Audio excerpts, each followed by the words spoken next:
What's going on YouTube? It's Jay and we're back with another vid. Today I'm going to talk about how I organize, store, and display my sneakers. Hopefully it'll be somewhat of a helpful vid for you guys. If you guys enjoy these type of vids, definitely smash the like button. It lets me know that you guys are watching. But also, if I don't mention a method that maybe you're using that you want to share, definitely leave it in the comments down below. Let's go ahead and get right into the vid. And I just didn't damage this box. There's a purpose to why I did this. Let's go. Alright, first up, the most common way to store your sneakers is obviously the original shoe box that came in. Here's a regular Jordan box that I have. You know, tissue paper, all that stuff. But one thing I want to bring up is some people tend to leave their receipts in the box. That's fine and all for a lot of different shoes, but if you have shoes with translucent outsoles, you want to make sure you put the receipt inside a Ziploc bag, and I'll tell you guys why in a second. I'll explain what happened to me so you guys learn from my mistakes. South Beach 9s, I left them in a box with the receipt, and here's what happens when the outsole rubs against the receipt. You see that here? This is actual ink stain that came from the receipt, so it actually somehow absorbed into the outsole, and this is impossible to get off. I've tried nail polish, I've tried like different sole cleaners, a lot of different things. It just does not come off. It's not a really big deal, but just wanted to share that so that you guys can be aware of it. So pretty much with all shoes that have the translucent outsole, I would recommend that you put them in a Ziploc bag first, and you do not want to seal it all the way up. You don't want to seal it all the way because you want it to breathe. I know it sounds weird, but you want it to breathe. That way, the soles don't turn yellow too quick. With my 11s, I usually put them in bags and then leave them open like that. That way it breathes and it doesn't turn yellow quickly. So that's pretty much the first method. Alright, the next method is stackable shoe racks. I've used this quite a bit.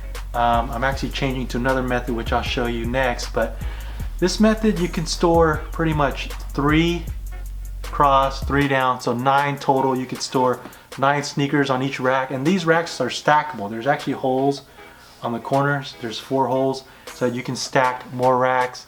You can go as high as like 4 high, so kind of space consuming, but to me it's very easy to access your shoes if you use this method. Only thing is the shoes, they're kind of, I guess you can say they're exposed, so you might have to worry about dust and things like that. If that's not a big deal to you, this is definitely a way to go. I'll put a link in the description if you guys are interested in these. I got these, I believe they were like 30 to 40 bucks, which isn't that bad considering how much we spend on sneakers. So yeah, the second method is stackable racks.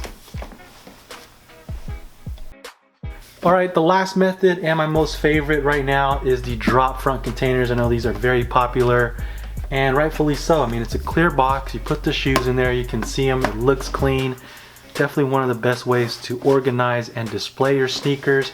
Let me show you a demonstration real quick. And I'll put a link in the description if you guys are curious where I got these.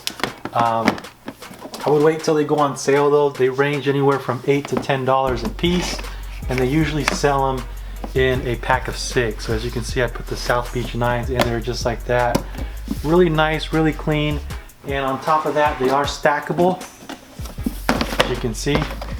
And I stack mine about, I believe you can go 10 high, and it's still like very sturdy and not going to fall over. So they're stackable. That's one great thing. It looks good, it's clear, you don't have to worry about putting like stickers on your boxes. This is pretty much the best way for me right now to store my sneakers. The only bad thing about these containers, I would say I'm a strong dude. I bench about 150 all day, so that's not bad. These doors are very flimsy. Be careful if you're opening these up, because these doors are made out of like this cheap crispy plastic, and they can break really easy. So just be careful when you open them. When you open them, you just got to press down like so, and I gotta kind of you know, have to hold back my strength. So just be aware of that if you get these.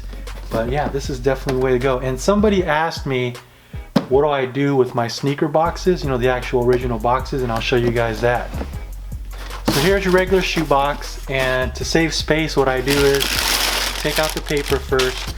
And all shoe boxes, for the most part, they're foldable. You know, take it apart up here like so, and just fold them up. That's all you do, is fold them up, and that way, you know, you're saving space wherever you store them. I like to store them flat, just to fold them up like so. You get the idea. This is pretty much, you know, taken apart, but just fold them up flat, and you'll have pretty much just a sheet of cardboard that you can store wherever you want, and the box is still usable.